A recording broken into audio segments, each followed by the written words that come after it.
Ah! Oh mon Dieu. Ouf. Ouf. Refais-moi plus jamais ça, tous les sons de même.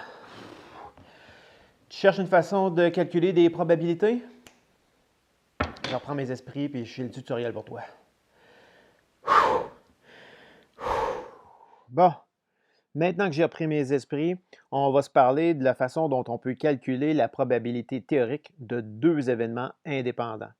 Alors, la première méthode, c'est de faire un diagramme en arbre. On va prendre l'exemple où je ferai le lancer de deux pièces de monnaie. Donc, les résultats possibles sont pile ou face sur la première ou pile ou face sur la deuxième. Alors, voici mes première et deuxième pièces. Alors, première pièce, je la lance, elle tombe sur pile. Alors, en lançant la deuxième pièce, je pourrais avoir pile ou je pourrais avoir face. Disons que ma première pièce, elle est tombée sur face. Alors, ma deuxième pièce pourrait elle aussi tomber sur pile ou sur face. Donc, quels sont tous les résultats possibles? Bien, les résultats possibles sont les deux pièces sont tombées sur pile, pile, pile. La première pièce est tombée sur pile, la deuxième est tombée sur face.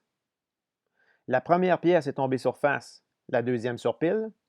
Ou encore, les deux sont tombés sur face. Alors, j'ai quatre résultats possibles. Pile, pile, pile, face pile ou face, face.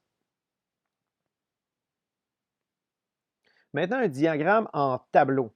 Je vais prendre un autre exemple, l'exemple de cette roulette où que je ferai tourner la flèche deux fois.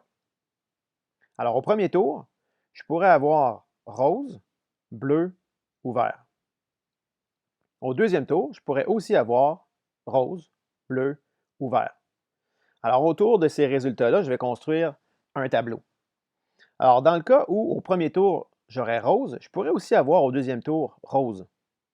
Au premier tour, je pourrais avoir bleu et au deuxième tour, rose. Premier tour, je pourrais avoir vert et avoir au deuxième tour rose. Je pourrais aussi avoir au premier tour rose et au deuxième bleu.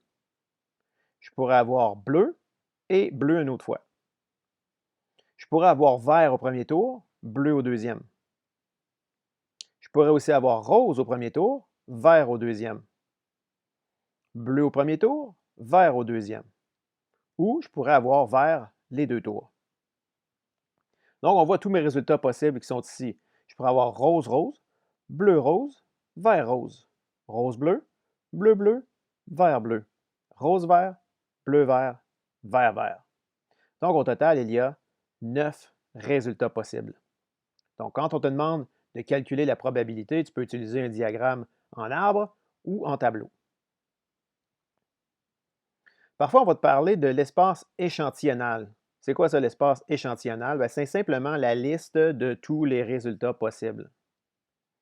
Donc, dans l'exemple sur les deux lancers de la pièce de monnaie, l'espace échantillonnal était pile pile, pile face, face pile, face face.